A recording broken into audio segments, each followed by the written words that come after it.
Vem fazer um mundo diferente por toda parte, em cada olhar.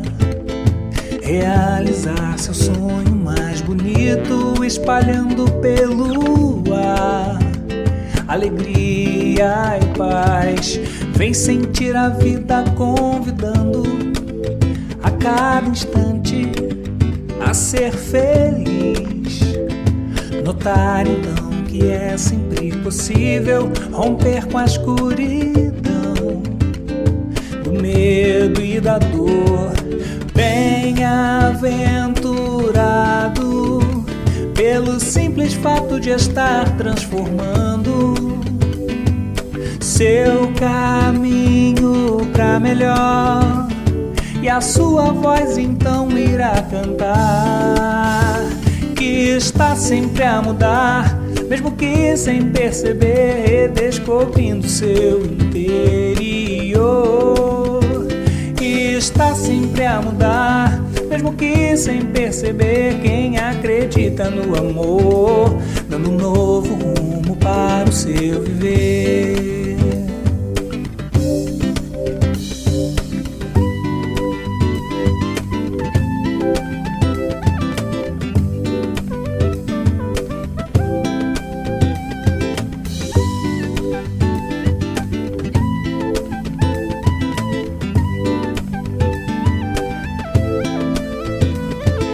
Vem fazer um mundo diferente por toda parte, em cada olhar. Realizar seu sonho mais bonito, espalhando pelo ar alegria e paz. Vem sentir a vida convidando a cada instante a ser feliz. Notar então que é sempre possível romper com a escuridão do medo e da dor.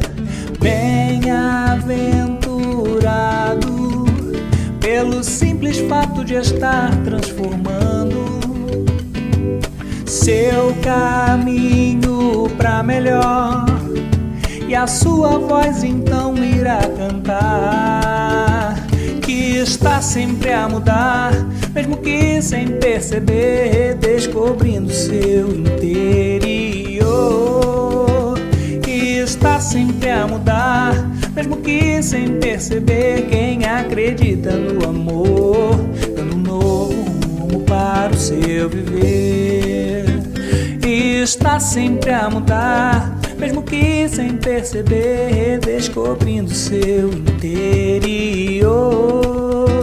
E está sempre a mudar, mesmo que sem perceber, quem acredita no amor, dando um novo rumo para o seu viver.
sei que a dor é grande, mas a batalha é da gente.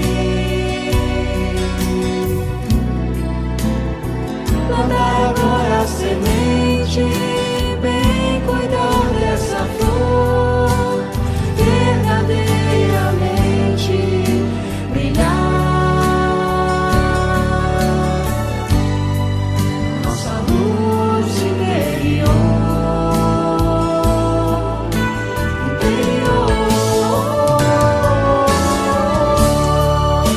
que lá no céu azul a marca da vitória, Cruzeiro do Sul. Quem tem amor não cansa de amar o Brasil, a terra da esperança. Que lá no céu azul a marca da vitória, Cruzeiro do Sul. Quem tem amor não cansa de amar o Brasil, a terra da esperança, da esperança, Brasil.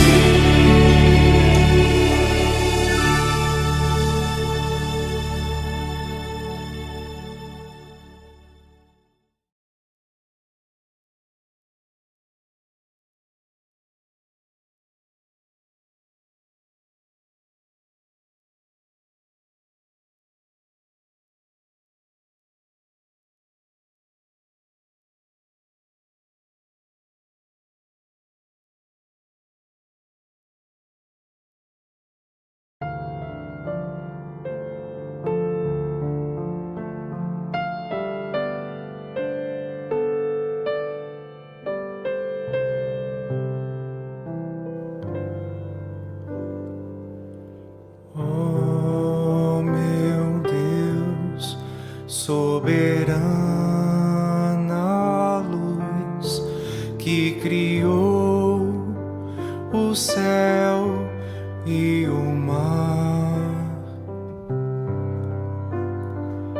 fez o azul da imensidão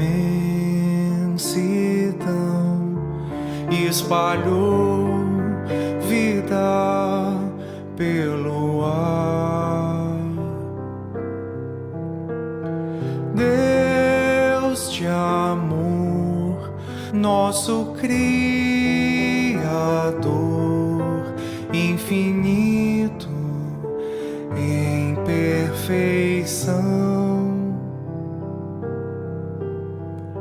luz maior a se refletir no esplendor da criação.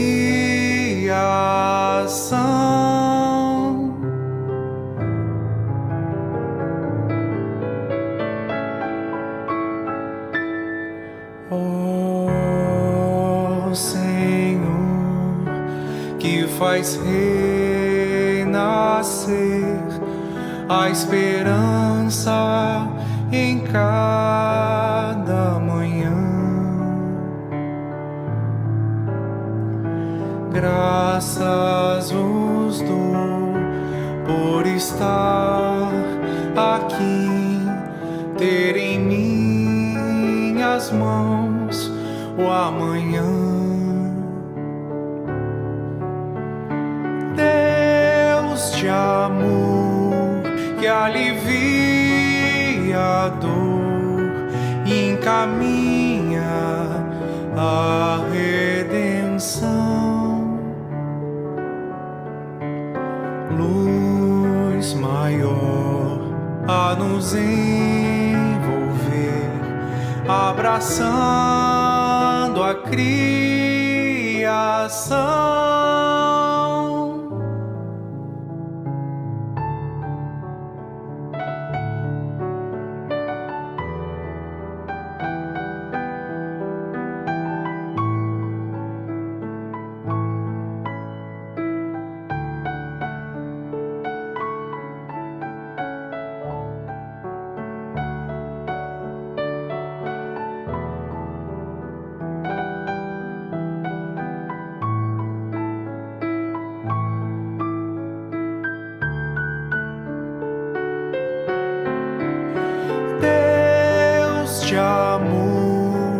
que alivia a dor e encaminha a redenção.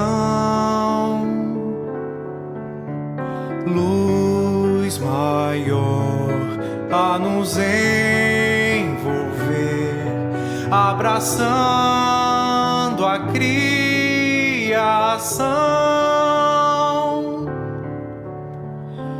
Luz maior a nos envolver,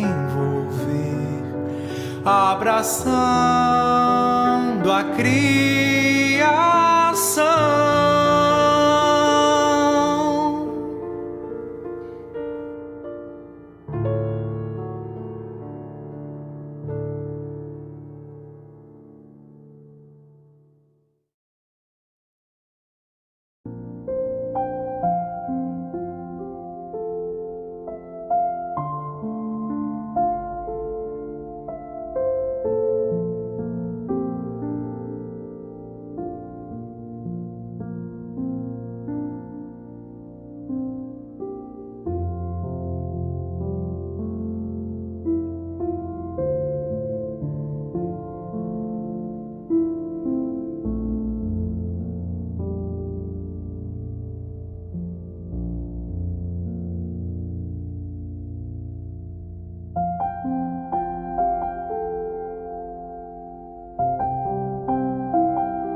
Boa noite, meus irmãos.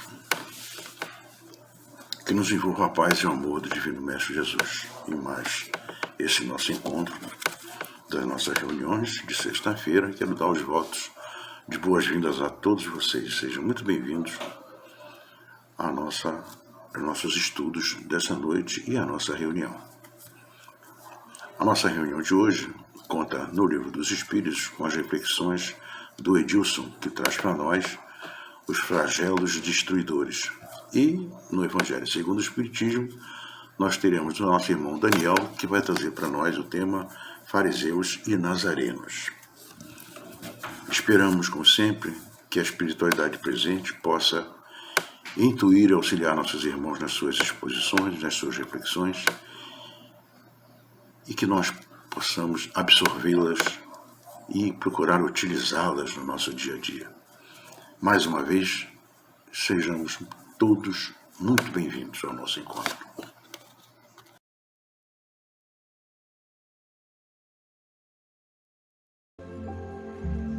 Livro da Esperança, pelo Espírito Emmanuel, psicografia de Francisco Cândido Xavier, lição número 9. Remédio justo. Bem-aventurados os que choram, porque serão consolados. Jesus, Mateus capítulo 5, versículo 4. Por estas palavras, bem-aventurados os aflitos, pois que serão consolados, Jesus aponta a compensação que hão de ter os que sofrem e a resignação que leva o padecente a bendizer do sofrimento, como prelúdio da cura.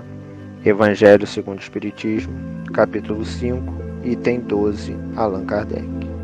Perguntas, muitas vezes pela presença dos espíritos guardiões, quando tudo indica que forças contrárias às tuas noções de segurança e conforto comparecem terríveis nos caminhos terrestres. Desastres, provações, enfermidades e flagelos inesperados arrancam-te indagações aflitivas.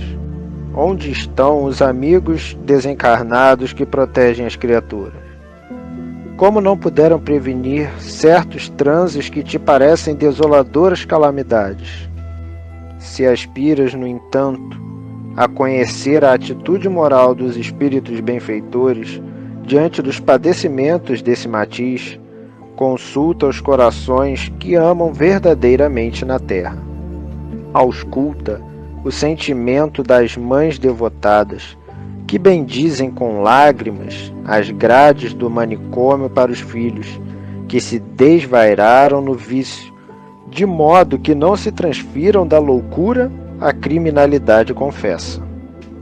Ouve os gemidos de amargura suprema dos pais amorosos, que entregam os rebentos do próprio sangue no hospital, para que lhes seja amputado esse ou aquele membro do corpo, a fim de que a moléstia corruptora, a que fizeram jus pelos erros do passado, não lhes abrevie a existência. Escuta as esposas abnegadas, quando compelidas a concordarem chorando com os suplícios do cárcere para os companheiros queridos, evitando-se-lhes a queda em fossas mais profundas de delinquência. Perquire os pensamentos dos filhos afetuosos ao carregarem, esmagados de dor, os pais endividados em doenças infecto-contagiosas, na direção das casas de isolamento, a fim de que não se convertam em perigo para a comunidade. Todos eles trocam as frases de carinho e os dedos veludosos pelas palavras e pelas mãos de guardas e enfermeiros, algumas vezes desapiedados e frios, embora continuem mentalmente jungidos aos seres que mais amam, orando e trabalhando para que lhes retornem ao seio. Quando vejas alguém submetido aos mais duros entraves, não suponhas que esse alguém permaneça no ouvido, por parte dos benfeitores espirituais que lhe seguem a marcha. O amor brilha e paira sobre todas as dificuldades, à maneira do sol que paira e brilha sobre todas as nuvens. Ao invés de revolta e desalento, oferece paz e esperança ao companheiro que chora, para que, à frente de todo o mal, todo o bem prevaleça. Isso porque onde existem almas sinceras, à procura do bem, o sofrimento é sempre o remédio justo da vida, para que junto delas não suceda o pior.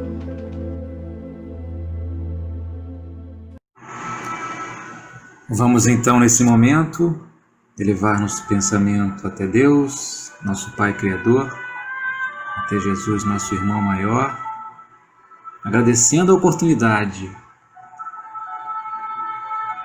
de durante esta noite estarmos aqui reunidos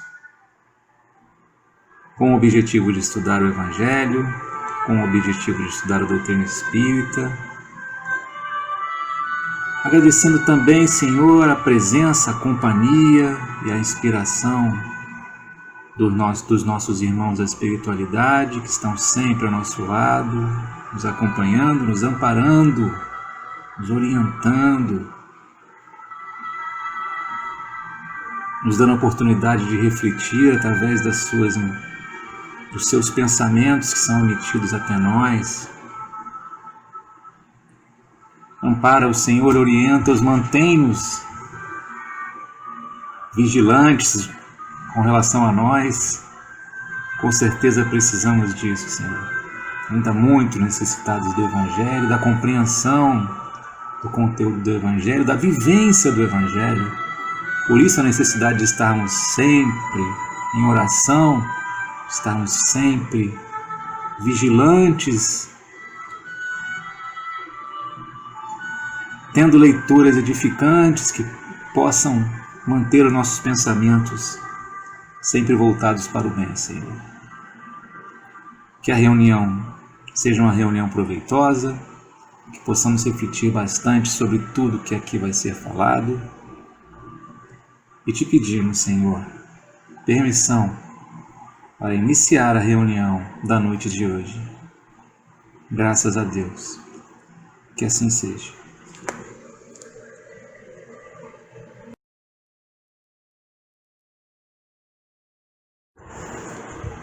Uma boa noite a todos. Com grande satisfação que eu estou aqui nessa noite de hoje. E vamos lá então ao nosso estudo do Livro dos Espíritos, dando continuidade ao capítulo 7, a Lei de Destruição, a parte 3 do Livro dos Espíritos. E na noite de hoje nós vamos falar sobre um assunto atualíssimo, que são os flagelos destruidores. Por que atualíssimo? Porque nós estamos vivendo nesse momento um flagelo. Um exemplo muito bom em todas as perguntas, todas as questões propostas por Kardec encaixam muito bem na nossa realidade atual, encaixam muito bem. Então, a minha sugestão é que vocês, se puderem, peguem os seus livros dos Espíritos. As questões que serão abordadas são as questões 737, 738, 739. A questão 738 tem três partes. 740 e 741. Então vamos lá. Na pergunta 737, Kardec fala assim, questiona assim os espíritos: com que fim Deus castiga a humanidade com flagelos destruidores? A humanidade. E o castiga, obviamente, né? Já no começo desse estudo, devemos entender que tem sempre o sentido pedagógico. O sentido que Kardec quis colocar é o pedagógico. Então, por quê? Né? Por que Deus permite que isso nos aconteça? Porque isso não é, obviamente, esse castigo não é uma dor que Deus nos inflige, não é uma criação de Deus. Mas por que Ele permite que isso nos aconteça? Qual a finalidade, qual o fim desse flagelo para nós? Com que objetivo Ele permite que isso nos aconteça? E a resposta dos Espíritos é bem clara: para fazê-la avançar mais depressa, para alavancar a nossa evolução. E continuam, eles dizem assim: não dissemos que a destruição é necessária para a regeneração moral dos espíritos, que adquirem em cada nova existência um novo grau de perfeição? É necessário ver o fim para apreciar os resultados. E continuam: só julgais essas coisas do vosso ponto de vista pessoal. Por quê? Porque a nossa tendência é sempre, como espíritos encarnados, é sempre ver as coisas materialmente falando, com sentido material. Mas essa resposta nos leva a entender que não é essa conotação que nós devemos levar em consideração, e sim o sentido espiritual dessa correção, desse castigo, entre aspas, como falamos. O sentido espiritual. Porque nós, voltamos a falar, somos o quê? Somos espíritos encarnados. A nossa verdadeira vida é a vida espiritual e não a vida material. Mas quando encarnados, temos uma visão muito limitada e nos atemos somente à visão carnal. Ou seja, qual é o nosso maior, né? Qual é o nosso maior temor no momento? A nossa desencarnação, por conta do Covid-19. Não é isso? Não é do Covid-19 que nós estamos falando? Mas se somos espíritos imortais, por que o medo do desencarne? lembremos que já vivemos outras vidas, já encarnamos em outros momentos, essa é mais uma delas. Então, na resposta dos espíritos, fica claro que é permitido por Deus que isso nos aconteça, que nos aconteçam os flagelos, para esse avanço, para esse salto, avançarmos mais depressa. E que nós não devemos julgar somente pelo aspecto material. Mas continuando a resposta aqui, eles continuam. O que chamais de flagelos por causa dos prejuízos que vos causa? Mas esses transtornos são frequentemente necessários. Se são frequentemente necessários, já nos aconteceram antes e muito provavelmente acontecerão futuramente. Continuam eles para fazerem com que as coisas cheguem mais prontamente a uma ordem melhor, realizando-se em alguns anos o que necessitaria de muitos séculos. Então, fica claro essa necessidade de nossa reflexão sobre essa questão, no sentido de, se Deus permite que nos aconteça, qual o proveito que vamos tirar dessa situação? Já estamos tirando algum proveito? Tiramos algum proveito? Algumas coisas já mudaram em nossas vidas, com certeza. Com certeza mudaram muito. E quais são os sentimentos que emergiram, né, desse flagelo, nessa pandemia? Quais são os sentimentos que a gente passou a valorizar mais, né? Talvez a família, mas também a solidariedade. Passamos a ver as pessoas de uma outra forma. Quais foram? Cada um faça a sua reflexão. Mas aí Kardec, na questão 738, diz assim, ele coloca, poxa, Deus não poderia empregar para melhorar a humanidade outros meios que não os flagelos destruidores? Não poderia ser de uma outra forma? De uma forma que não fosse tão dolorosa? E os espíritos respondem, sim, poderia. E diariamente Deus emprega esses outros meios. Pois deu a cada um de nós os meios de progredir pelo conhecimento do bem e do mal. Nos deu o nosso livre-arbítrio. Continuam os espíritos. É o homem que não os aproveita. É o homem que não aproveita desses meios que Deus nos fornece. Tomando as atitudes equivocadas, as atitudes erradas.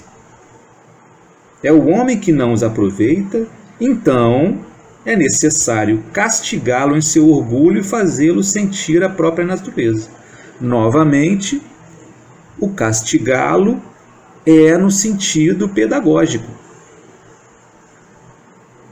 Castigá-lo em seu orgulho é no sentido pedagógico, levando a nós entendermos quais são as consequências dos nossos maus atos.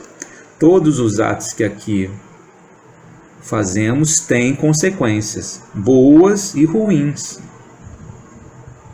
Então é importante que nós saibamos as consequências, nós vivenciemos as consequências dos nossos atos. Isso é fundamental. E aí na 738A, o Kardec ainda faz um questionamento, mais ainda aprofundando o raciocínio. E o Kardec pergunta assim, nesses flagelos, porém, o homem de bem sucumbe como os perversos. Isso é justo? Ou seja, tanto homens de bem quanto os homens de má intenção sofrem as consequências do flagelo. Estão ali no meio do flagelo. Ambos sofrem. Isso é justo? Pergunta ele. E os espíritos respondem. Veja como é clara a resposta dos espíritos. Eles dizem assim: durante a vida, o homem relaciona tudo ao seu corpo, mas após a morte pensa de outra maneira. Ou seja, por que pensa de outra maneira? Por que pensamos de outra maneira quando desencarnamos? Porque não temos mais o corpo de carne. Quando encarnados, temos essa teimosia de acharmos que somos um corpo com um espírito. É o contrário, somos um espírito encarnado com um corpo. Então continuam eles: como já dissemos, a vida do corpo é um quase nada. Um século do vosso mundo é um relâmpago na eternidade. Os sofrimentos que duram alguns anos dos vossos, sofrimentos que duram alguns dos vossos meses ou dias, nada são perto da nossa evolução espiritual, da nossa trajetória como espíritos imortais. Esse tempo é nada. E continuam: apenas um ensinamento que vos servirá no futuro. Os espíritos que pré-existem e sobrevivem a tudo, eis o mundo real. Mais uma vez, gente, somos espíritos imortais. Isso é muito importante que a gente tenha em mente. Tudo que está nos acontecendo é consequência dos nossos atos, é necessário, mas é por uma causa justa. E continuam eles: são eles os filhos de Deus e o objeto de sua solicitude. Nós, são eles, nós, os homens de bem e os homens de má intenção. Os corpos não são mais que disfarces sobre os quais aparecem no mundo. Nas grandes calamidades que dizimam os homens, eles são como um exército que durante a guerra vê os uniformes estragados, rotos ou perdidos. O general tem mais cuidado com os soldados do que com as vestes. E o general quem é? Quem é o general? Senão o nosso Pai Maior. E quem são as vestes? O nosso corpo. Os soldados, o nosso espírito. Então, se estamos sofrendo de alguma forma, estamos purificando o nosso espírito. E isso é que devemos levar em consideração. A purificação do nosso espírito. E não todo o sofrimento que teimamos, em insistir e mesmo falar o tempo todo sobre isso.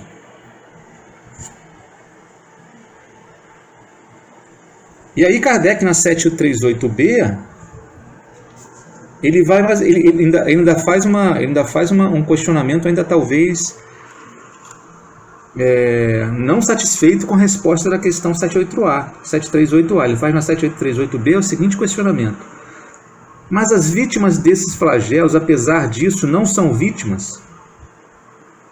Apesar disso, não são vítimas?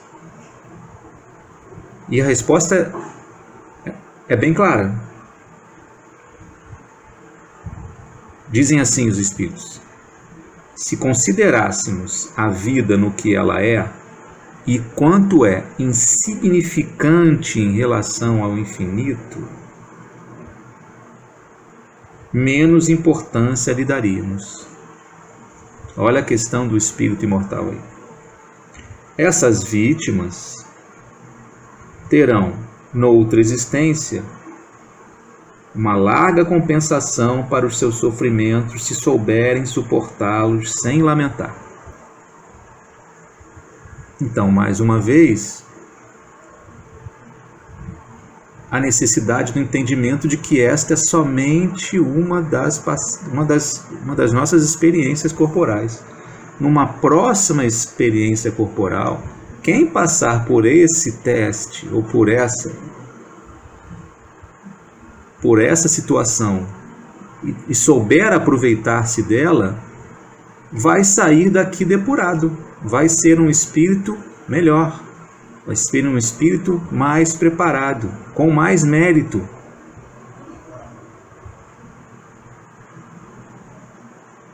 Não é isso? O Kardec faz uma reflexão nesse sentido também ainda na 738b. Ele diz assim: quer a morte se verifique por um flagelo ou por uma causa ordinária, não se pode escapar a ela quando soa a hora da partida.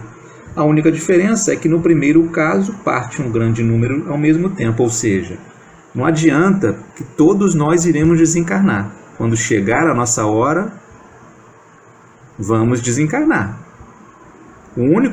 A única diferença é que nesses momentos em que somos afligidos por esses flagelos, como diz as questões, é que um número maior de irmãos desencarna. Um número muito grande de irmãos desencarnam, como são nas guerras, como são em outros flagelos que nos acometeram, que nos acometem ainda, e que cabem perfeitamente nesses questionamentos que aqui estão sendo feitos. Cabem perfeitamente, é o mesmo significado. Deus permite porque é necessário. Não é isso? E Kardec continua para finalizar aqui a reflexão dele sobre a pergunta 738b. Se pudéssemos elevar-nos pelo pensamento de maneira a abranger toda a humanidade numa visão única, esses flagelos tão terríveis não nos pareceriam mais do que tempestades passageiras no destino do mundo. Outro raciocínio que talvez tenhamos, passado a olhar a humanidade de uma outra forma, é esse que Kardec nos coloca. Nós nos entendermos como humanidade, que somos todos iguais. Se tem uma coisa que a pandemia também fez, eu acho que é essa reflexão. A pandemia alcançou-nos a todos, ricos, pobres, católicos, judeus, espíritas, evangélicos, ubandistas, candomblecistas, não é isso? Muçulmanos, budistas, todos, pessoas sem distinção de raça, sem distinção de gênero, todos nós. E agora eu acho que mudou o nosso sentido de humanidade, estamos todos no mesmo barco. E é isso que eu acho que é um dos ganhos que essa pandemia vem nos trazer. Essa cooperação entre os povos, essa visão de que todos somos filhos de Deus, somos todos uma única humanidade. E que vamos ter que passar por isso, e se vamos ter que passar por isso, que passemos da melhor forma possível, mudando nossa forma de ser, vivendo o Evangelho como estudamos aqui anteriormente, ou vamos estudar daqui a pouquinho. Na pergunta 739, o Kardec faz assim, olha o questionamento dele. Esses flagelos destruidores têm utilidade do ponto de vista físico, malgrado, apesar dos males que ocasionam? Então, ele pergunta agora do ponto de vista físico, porque do que a gente estava discutindo até agora era do ponto de vista, se lembra no começo? Do ponto de vista espiritual, do ponto de vista de evolução do espírito. Eu estou o tempo todo falando aqui que nós somos o espírito. Nós somos espíritos, não é isso? Mas a questão que o Kardec coloca é sobre o ponto de vista material, ponto de vista físico. Então, respondendo a pergunta, esses flagelos destruidores têm utilidade do ponto de vista físico, malgrado os males que ocasionam? E a resposta dos espíritos é a seguinte: sim, tem utilidade. Eles modificam algumas vezes o estado de uma região, mas o bem que deles resulta só é geralmente sentido pelas gerações futuras. Geralmente. Então, muito provavelmente, a nossa geração não vai conseguir sentir, verificar essas melhorias. Mas se formos imaginar em outros momentos em que aconteceram outros flagelos, podemos verificar um avanço muito grande, né, da tecnologia, por exemplo, no século XX, durante as grandes guerras, né? Podemos verificar isso. Então, muito provavelmente não veremos, mas futuramente, né, as próximas gerações se beneficiarão do ponto de vista material e, de alguma forma, esses benefícios, né, podem vir ser por uma correção de trajetória, né, de nossa parte. Corrigir uma trajetória que estava equivocada, acontece o flagelo, há essa mudança do ponto de vista material e mudamos o caminho. Na questão 740, temos o seguinte questionamento de Kardec: os flagelos não seriam igualmente provas morais para o homem, pondo-o às voltas com necessidades mais duras? Não seriam provas para nós, provas morais para nós?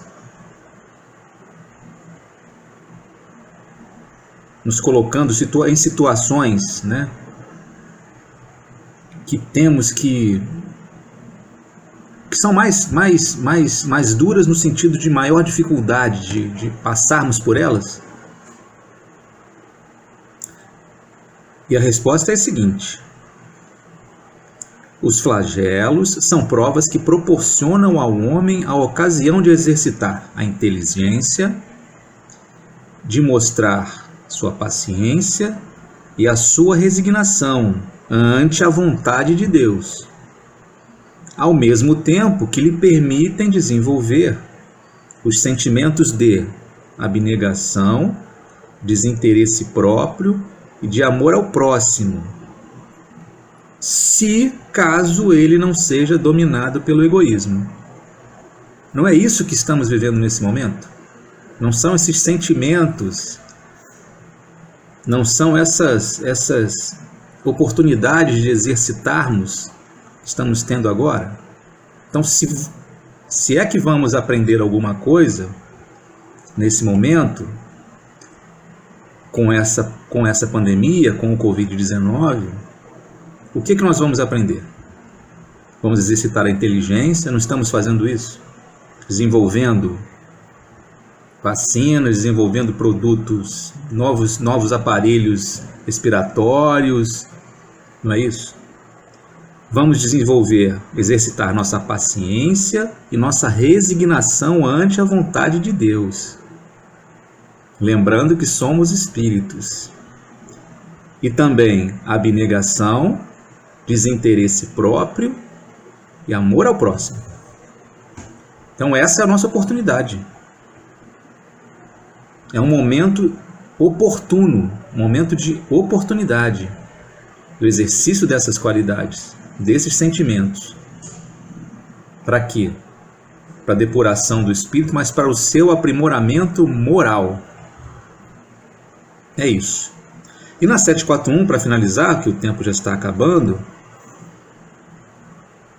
Kardec faz o seguinte questionamento: é dado ao homem conjurar os flagelos que o afligem? Ou seja, no sentido aqui da pergunta, é dado ao homem a possibilidade de se prevenir, de se distanciar, de se afastar desses flagelos que o afligem? De se prevenir, né? E a resposta é clara: sim, em parte, mas não como geralmente se pensa. Muitos flagelos são as consequências de sua própria imprevidência, ou seja, de nossa própria imprevidência, espíritos aqui encarnados. À medida que o homem, adquire conhecimentos e experiências, pode conjurá-los, quer dizer, preveni-los, se souber pesquisar-lhes as causas. Mas entre os males que afligem a humanidade, aos que são de natureza geral e pertencem aos desígnios da providência. Nós não usamos a nossa inteligência, como foi dito acima, para a criação de vacinas, e a partir daí nos prevenirmos dessas doenças. Não é um caso bem claro isso agora? Mas nós não podemos fugir dos desígnios de Deus. Daí vem a questão da paciência, da resignação e da abnegação. E continuam a resposta assim: desses, cada indivíduo recebe os desígnios da providência. Desses, cada indivíduo recebe em menor ou maior proporção a parte que lhe cabe. Só nos é imposto aquilo que podemos ou que nós merecemos. Só nos é imposta a aflição que merecemos, não lhe sendo possível ao homem opor nada mais que a resignação à vontade de Deus. Mas ainda esses males são geralmente agravados pela indolência dos homens. Ou seja, ainda que os males não tenham uma dimensão muito grande, ainda agravamos esses males. Então, pessoal, espero que essa lição seja refletida. Reflitamos sobre isso, porque estamos vivendo no momento de uma pandemia, no momento de um flagelo que atinge toda a humanidade. Toda a humanidade. E façamos a nossa reflexão se realmente não queremos exercitar esses sentimentos que os Espíritos nos convidam a exercitar nesse momento. Façamos as nossas reflexões. Uma boa noite a todos. E fiquem com Deus.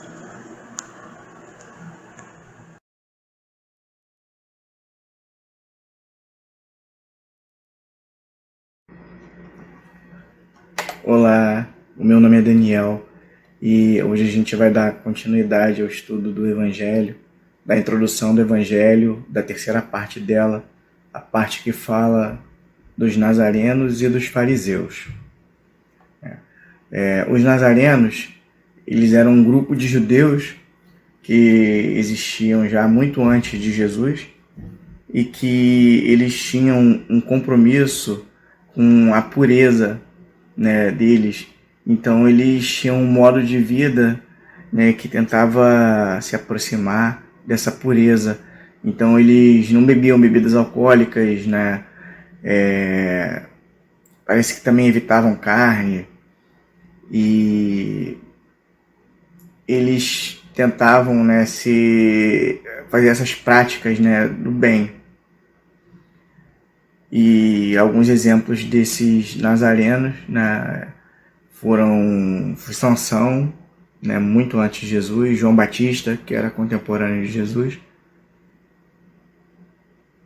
e também depois de Jesus, os judeus que acreditavam em Jesus também ficaram conhecidos como nazarenos. Eles se consideravam judeus, não se consideravam cristãos de outra religião, até porque Jesus não havia fundado uma nova religião. Jesus era judeu, E esses judeus daquela época, que a gente chama de cristianismo primitivo, que poderiam ser considerados os primeiros cristãos, eles na época se consideravam nazarenos também, eram denominados nazarenos, porque eles eram judeus que acreditavam em Jesus como o Messias, prometido. E os fariseus, que já é um pouco mais polêmico, era um grupo de judeus também, assim como Jesus, mas eles eram judeus fundamentalistas, Eles guardavam o rigor da lei, a tradição escrita e oral, da lei judaica, que era uma lei que dizia respeito às práticas religiosas, mas também era a lei civil da época, né? Porque a política e a religião era uma coisa só ali, naquele lugar, naquela época. Então, os fariseus, eles eram, né, os doutores da lei, o grupo de judeus que guardavam essa lei, né, aquele rigor, né, do que estava escrito, né. Então, naquela época, né, que Jesus veio para nos passar, né, os seus ensinamentos, para nos demonstrar através do exemplo, né, o que era realmente, o que deveria ser praticado, que não era o que vinha sendo praticado. Então houve um embate entre os fariseus e Jesus. Jesus criticava muito os fariseus, não por eles, né, não apenas por eles guardarem, né, com tanto fervor aquela lei, né, que eles acreditavam, aquela lei mosaica, mas porque a fala era uma e a conduta era outra, né? Então, Jesus, né, em muitos momentos, em muitas passagens do Novo Testamento, você vê esses embates, né? Um exemplo é na passagem da mulher adúltera, né? Na tradução, né, do Haroldo do Novo Testamento, diz que essa mulher adúltera foi levada, né, pelos fariseus para ser apedrejada em praça pública. E chegando lá, mandaram chamar Jesus, né, para Jesus falar, né, sobre aquilo, né, para Jesus dizer o que deveria ser feito com aquela mulher. Mas por que isso? É porque se Jesus falasse para apedrejar, ele estaria indo contra tudo aquilo que ele vinha pregando, que ele vinha, né, ensinando sobre o perdão, sobre o amor, né? Enquanto a lei falava, né, que era olho por olho, dente por dente, Jesus pregava o perdão, perdoar, não 7, como dizia a lei, mas 70 vezes 7. Né? Então, pela lei, aquela mulher deveria ser apedrejada. E os doutores da lei questionam Jesus, né? O que faz? Então, se ele manda apedrejar, ele está se contradizendo. Se ele não manda, se ele fala que não pode apedrejar, ele está indo contra a lei de Moisés, ele poderia ser acusado, né? Então, tipo uma armadilha, né, que fizeram para Jesus. E aí Jesus abaixa e começa a escrever na areia. E ele diz, né, que a famosa frase, né, que atire a primeira pedra aquele que estiver livre de pecado. E as pessoas que estão ali para condenar aquela mulher vão se aproximando, olham Jesus escrevendo na areia e se afastam uma por uma. Né? E no livro da Amélia Rodrigues, no Primícias do Reino, diz que Jesus está ali na areia escrevendo os pecados, né, daquelas pessoas que se aproximam, né, escrevendo o que aquelas pessoas fazem de errado. Então, elas não têm essa moral para fazer isso, né, e elas se sentem constrangidas diante daquilo e vão embora uma a uma. Jesus fala para ela, né, eles não te condenaram, nem eu te condeno, vai e não torne a pecar, né, porque Jesus não era a favor do pecado, do erro que ela cometeu, né, que era considerado um pecado naquela época, ou por aquele grupo, né? Então, Jesus, né, ensina ela e ensina a todos, né, essa lição também. E é um momento muito significativo, né, desse embate entre os doutores da lei, os fariseus e Jesus, né? No Evangelho de Mateus, no capítulo 23, né, tem os 7 ais, né, que seriam algumas críticas de Jesus, né, sobre os fariseus em um momento. E em um determinado momento. E algumas dessas críticas, elas falam, né, sobre o que os fariseus ensinam e praticam, né? Como um dos ensinamentos deles, eles ensinavam que se você jurasse pelo altar ou pelo santuário, que aquele juramento não valia de nada, não tinha efeito para Deus. Mas se você jurasse pelo ouro e pelas oferendas que estavam dentro do altar, dentro do templo, aí sim você estava comprometido com Deus, né? Ali sim você estaria sendo fiel, né, a Deus, porque você colocou uma oferenda, porque você levou algo, botou sobre o altar para poder se colocar, né, diante de Deus, fazer suas preces, né, jurar sua fidelidade a Deus, fazer seus pedidos, o que fosse, né? Nada daquilo que você falava ali naquele momento teria valor se não tivesse uma oferenda. E Jesus vinha dizer, né, vinha criticando eles, não é o altar mais do que a oferenda, não é o templo mais do que o ouro. Se você não jura sobre o altar, você não está jurando sobre o altar e sobre tudo que está lá, sobre o templo, sobre tudo que está lá dentro, né? Não é o templo que santifica a oferenda, ou é a oferenda que santifica o templo?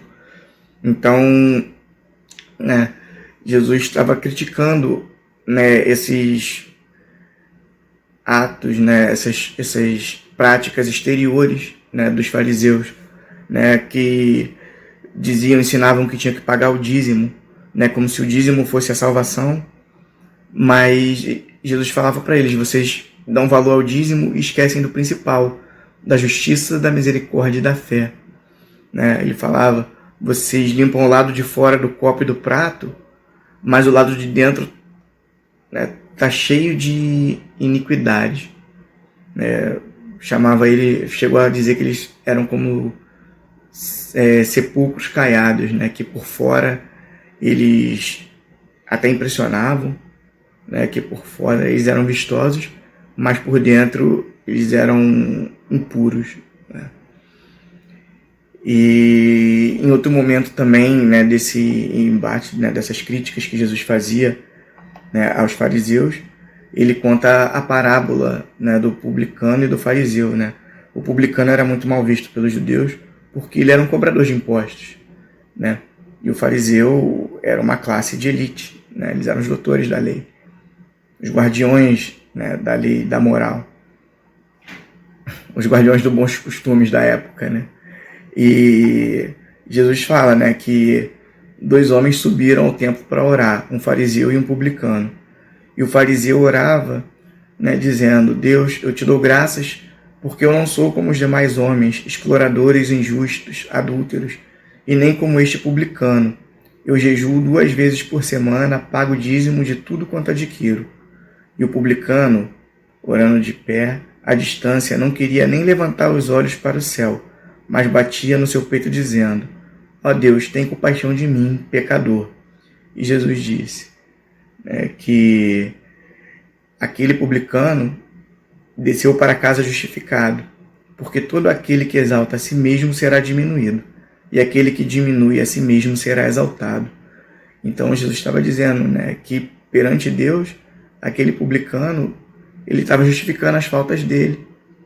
Aquela oração dele tinha muito mais valor para Deus do que a oração do fariseu que se vangloriava, né, porque ele jejuava e porque ele pagava o dízimo, ele se achava melhor do que o publicano. O publicano estava ali reconhecendo as suas imperfeições, né, enquanto o fariseu estava se vangloriando. Então, né, Jesus ensina, né, que aquele que se exalta será humilhado e aquele que se humilha será exaltado, né? Um grande exemplo, né, que a gente tem, né, de um fariseu foi Saulo de Tarso, né? Ele, numa carta aos Filipenses, ele se declara, né, fariseu, né, antes da conversão, obviamente. Ele diz, né, que ele era fariseu, e a gente vê, né, na própria história de Saulo que ele, nos embates com Estevão, era muito parecido com os embates dos outros fariseus com Jesus, né? Era aquela coisa de defender o que estava escrito na lei, mas No caso de Saulo, o Saulo, ele defendia porque ele acreditava e ele praticava aquilo de verdade, né? E depois que ele se converte, né, para Paulo, aí ele entende, né, que o verdadeiro significado daquelas palavras, né, conforme ele vai debatendo com Estevão, aquilo vai ficando na cabeça dele, ele vai, né, ficando, né, mexido com aquilo, né, e de certa forma isso desencadeia uma coisa ruim, né, que ele acaba condenando Estevão à morte, porque ele não conseguia debater com Estevão, ele não conseguia entender, né, e aquilo que Estevão explicava, e Estevão era tão seguro de, né, daqueles ensinamentos de Jesus, da interpretação, né, da lei mosaica pelos olhos de Jesus, pelos ensinamentos de Jesus. Isso, aquilo perturbava Saulo. E aí ele se converte e aí deixa de ser fariseu. Mas por que eu estou falando de Saulo, né? Porque o que Jesus condenava nos fariseus era a hipocrisia, né? E Saulo não era hipócrita. Era um fariseu, defendia a lei, né, do jeito que ele podia, de forma brilhante, né, e com toda a energia que ele tinha, né, mas tanto que ele é chamado, né, por Jesus na estrada de Damasco para defender o cristianismo, para defender o evangelho, né, defender a boa nova, defender os ensinamentos de Jesus, com aquele mesmo entusiasmo, aquela mesma energia que ele defendia a lei mosaica, né? Só que com uma nova interpretação, a interpretação do amor. E aí Saulo se transforma. Enquanto que os demais fariseus, né, que aparecem nos diversos trechos do Novo Testamento, são criticados por Jesus pelas suas práticas exteriores, por defender uma moral que eles não cumpriam, né? Porque Jesus, quando veio, né, viver aquele evangelho, viver essa boa nova, para que a gente pudesse aprender, para que ele pudesse mostrar para a humanidade qual era o verdadeiro caminho, né, da felicidade, da salvação, como os judeus, né, queriam uma salvação, entendiam, né, que era a recompensa, né, maior pelo bem viver, né, pelo viver as leis de Deus. Então Jesus veio mostrar que, na verdade, a verdadeira recompensa estava no perdão, né? Estava no amor, que a salvação ela não vinha por você lavar as mãos, né? Ou pratos ou copos, né? Ou porque você orava de pé ou de joelho, como mandava a tradição, ou se você pagava o dízimo e levava oferendas ao templo, né? A salvação vinha pela quantidade de amor, pela sua capacidade de perdão, pelas suas ações, né, no bem, pela sua transformação moral, né, e não pelas palavras, por conhecer a lei decorada, né, porque você sabia, né, todas as leis que estavam escritas e todas as leis, né, da tradição oral, né, porque Jesus dizia que um samaritano ele poderia alcançar os reinos dos céus assim como um judeu, né, como ele falou na parábola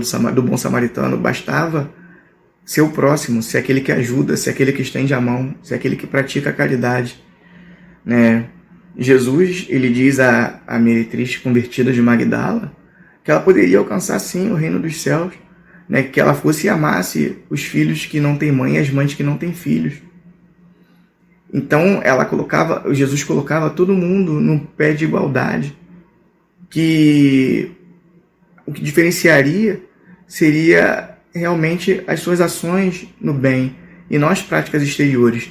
E isso, ele mexia, né, com o status quo da época, porque quem era exaltado naquela época, quem era admirado, quem tinha o poder, eram os doutores da lei.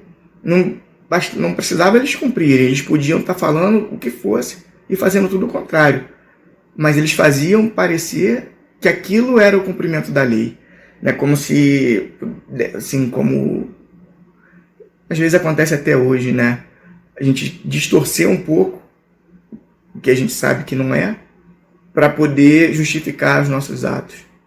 né? Então, essa acho que é a grande lição que a gente tem hoje, né? O que eu faço hoje da doutrina? Será que eu sou, né, estou sendo um fariseu dos tempos modernos?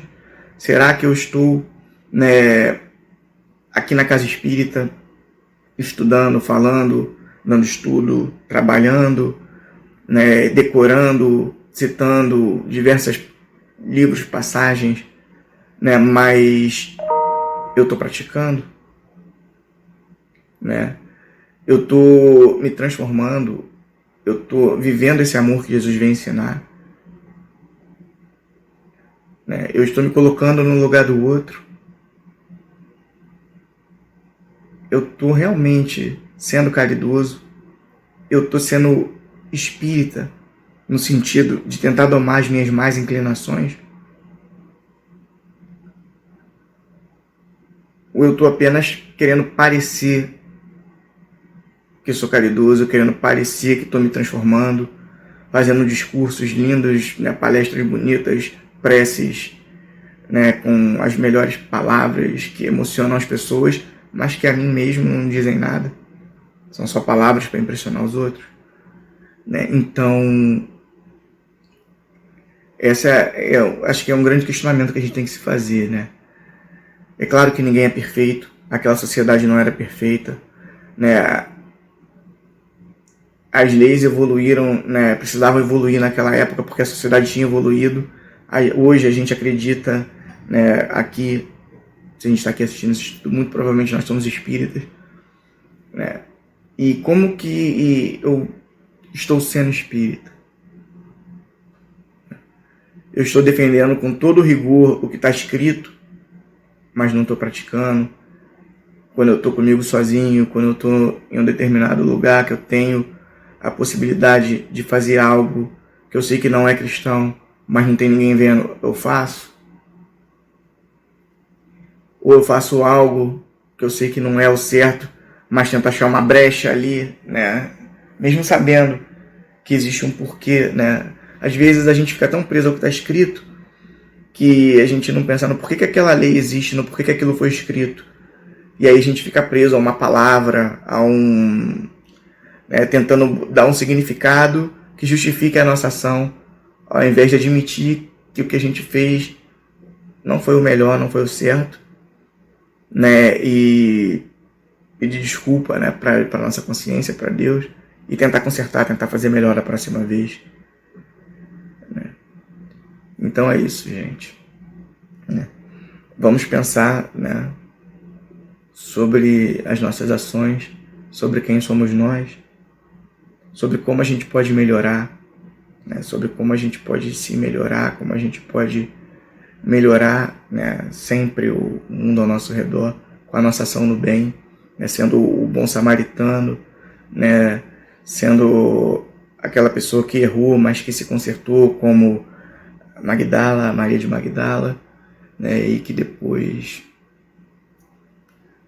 foi lá pregar o evangelho, viver o evangelho junto aos leprosos, falar de Jesus para eles e levar conforto, né? Então, né, fica essa reflexão para a gente aqui. Muito obrigado, boa noite. Vamos então elevar os nossos pensamentos, vamos nos conectar com essa espiritualidade que nos acolhe, que nos ampara. Vamos tentar sentir a presença dos nossos benfeitores espirituais, dos nossos amigos. Vamos tentar sentir Deus, sentir Jesus, esse amigo que nos trouxe a boa nova, que nos trouxe a esperança de, mesmo imperfeitos, podermos ser felizes, podermos nos melhorar, nos corrigir, nos mostrou o caminho